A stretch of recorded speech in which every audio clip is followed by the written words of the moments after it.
Hi, my dear students of class 10th. Today we are going to discuss genetics, your third chapter. This chapter is very important not only for your board examinations but also in class 12 it is given much more higher. So it is very necessary to understand this chapter and what are the things which are given in this chapter. Therefore, today I am starting this chapter. So, previously, I would like to come with this introduction. What is genetics? Whenever we are going somewhere and we are looking for a newborn baby, this newly born baby, people are saying no, this baby is having nose like his father, eyes like mother, and like that. So the question, how these characters came from father and from mother to that newly born child, this is our question. It became more convenient by the help of this genetics to understand how the characters are being transferred generation to generation, as well as microscopic study became possible in the field of biology. So genetics is a branch of biology in which we are studying about the genes. We are studying about the genes. So before understanding genes, I am now going to discuss about this second topic, heredity. Heredity. The process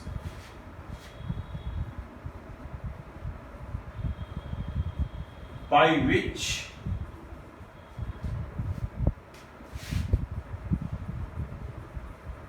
characters are being transferred from one generation to the next generation, from one generation to the next generation, from father to his son, no, like that. Then second topic is variation. We see that no any two individuals are completely similar with each together. There must be some new characters. There must be something new in the new species, and a very complicated process is involved in this variation. Variations by which the newly origined species is having difference with its own parental species. By these variations only, origin of new species are possible. Genetics, previously it was our first topic in the introduction. What is genetics? And now I am going to discuss about these genes. Genes.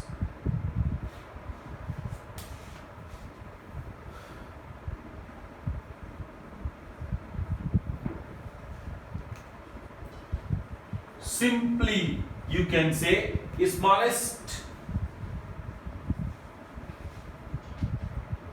functional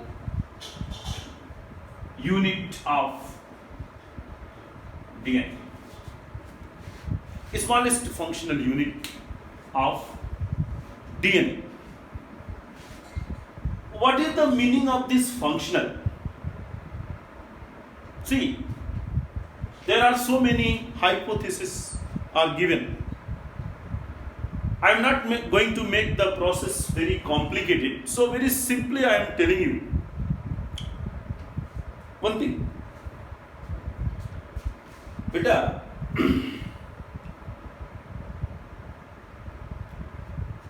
our physiological activities need help of enzymes.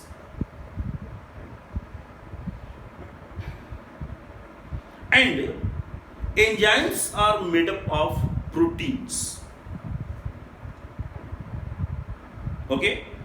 So, these genes are coding a particular protein sequence and therefore also able to regulate the enzyme. Therefore, these genes are related with development of a character in a particular organism.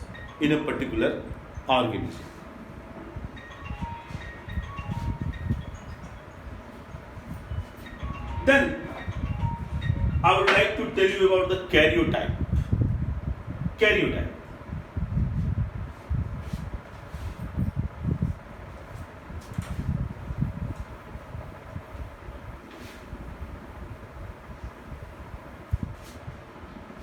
Before understanding this karyotype,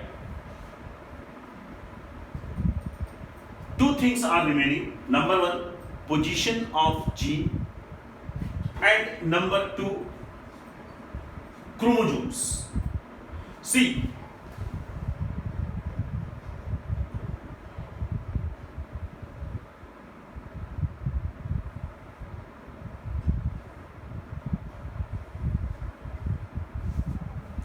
this is a chromosome made up of two units surrounded with each together with the help of centromere, or you can say centrosome.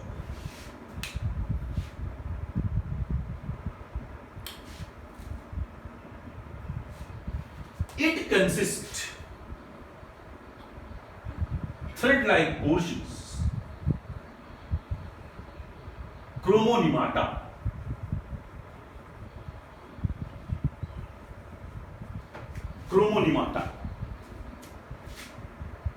This chromonemata is the gene-bearing portion of chromosome. Gene-bearing portion of chromosome. So location of gene, I think you are clear. Now, one more thing I would like to tell. Where is this chromosome present? Very simply, in the nucleus. In the nucleus of the cell, chromosomes are present, which are divided into two units, combined with these together with the help of centrosome or centromere, consisting chromonemata, which is consisting gene. So location of gene is clear. Now,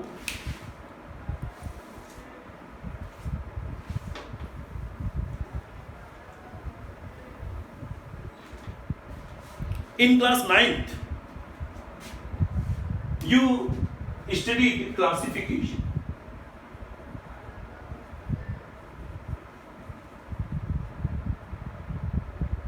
In which we were studying about the different type of organisms on the basis of their characteristics, categorizing them and keeping them in separate groups. Okay? I am now going to discuss about this karyotype. Each individual is having a different type of karyotype. You know, number of chromosomes are constant for each and every species.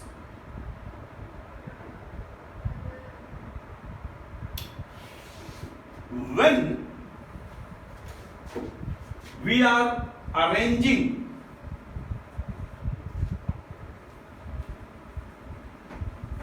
chromosome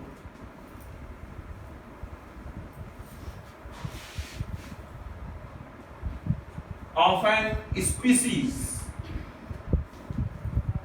in decreasing order. Arranging chromosome of an species in decreasing order is known as karyotype. Suppose any species is having 5 chromosomes, and we are arranging these 5 chromosomes like this. Longest here, after this, after this, after this, after this. What happened? This became the decreasing order on the basis of the size of chromosome. On the basis of the size of chromosome. This is known as karyotype of that particular species. Dear students, it also provides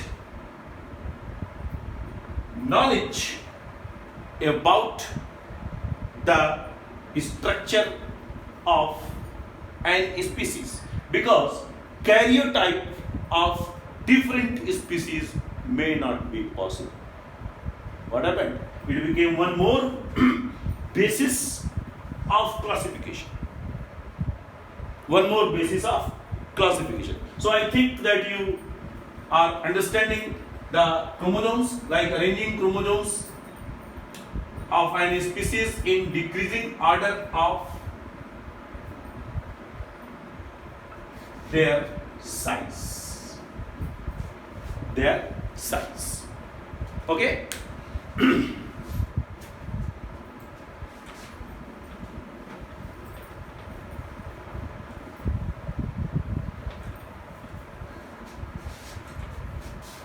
So these many topics we have finished: introduction, heredity, variation, genetics, gene, karyotype. Now we are going to discuss about the different type of chromosomes present in humans.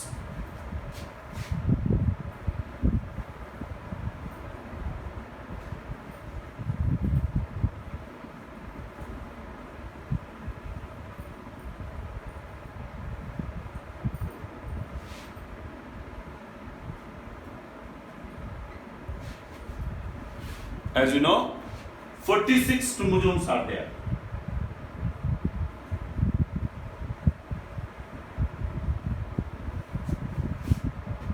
In humans, 46 chromosomes are there, which are two types.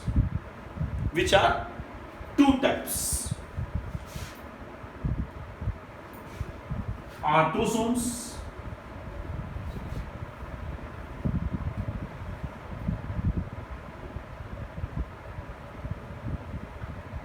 and sex chromosomes.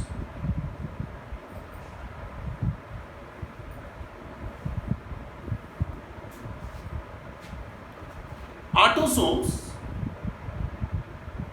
are those which are regulating other characters,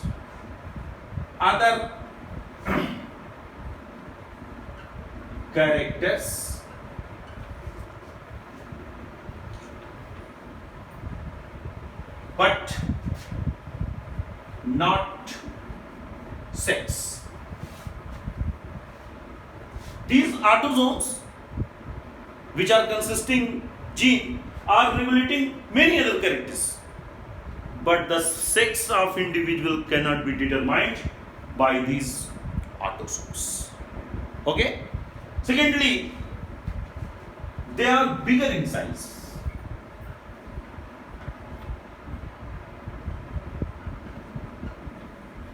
Depending on the species also. Then sex chromosomes.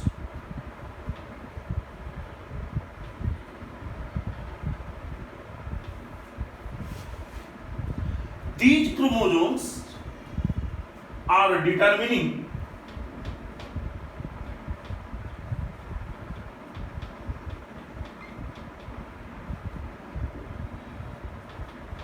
the sex of individual. The sex of individual. Basically, we are talking about humans.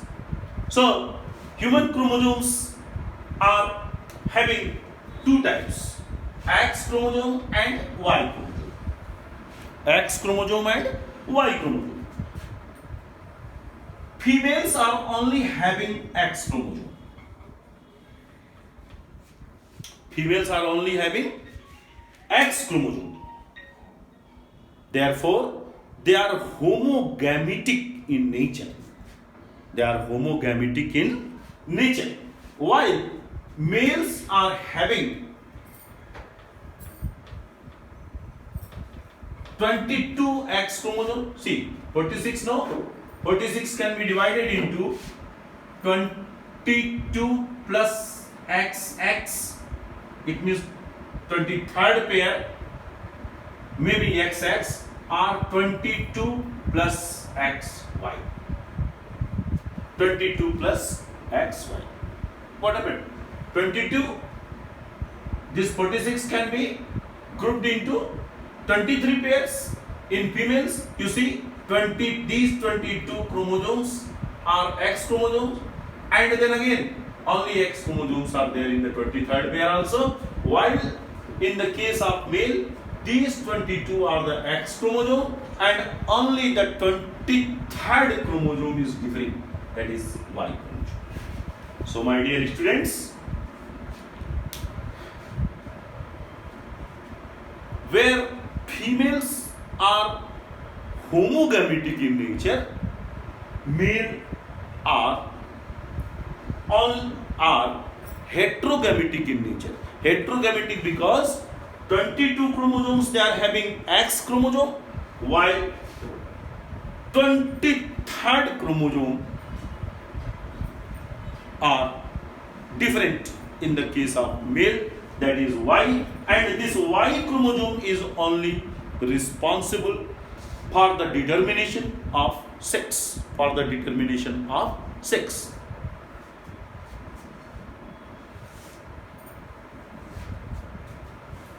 Now we are going to discuss this last topic, determination of sex in the case of humans.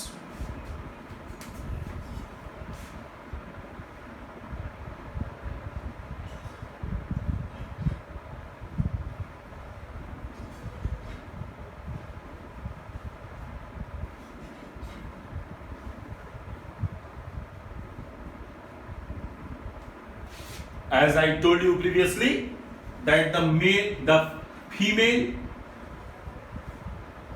is having 22 plus XX chromosome, and male is having 22 plus XY chromosome.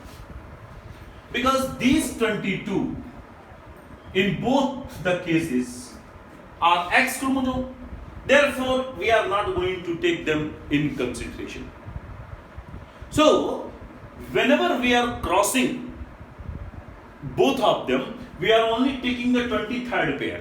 So the female chromosome can be characterized here in form of XX chromosome, while the male will be represented by this XY chromosome.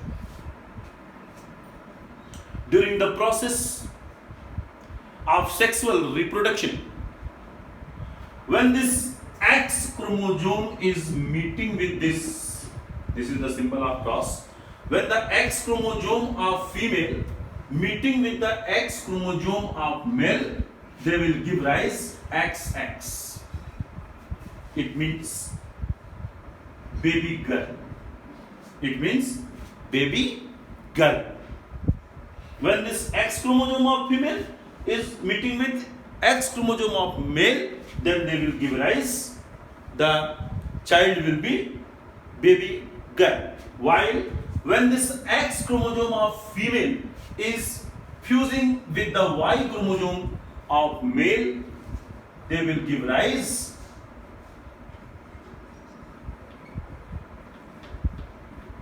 baby boy. Baby boy. This is the process of sex determination in the case of humans. But there are few things I would like to discuss with you here. Number one, is there any difference in the size of X and Y chromosome? Yes. Y chromosome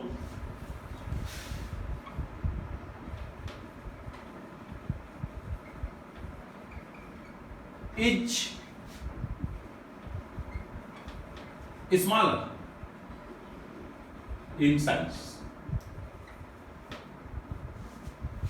I don't know why some people are suffering from that problem that they are only having girl child, but this Y chromosome is smaller, therefore its mobility is greater, and because of its higher mobility they are able to fuse with the egg. Therefore, in each and every place wherever you see, leaving some of the exceptional cases, the ratio of male always higher than the ratio of female. As you know that our national ratio is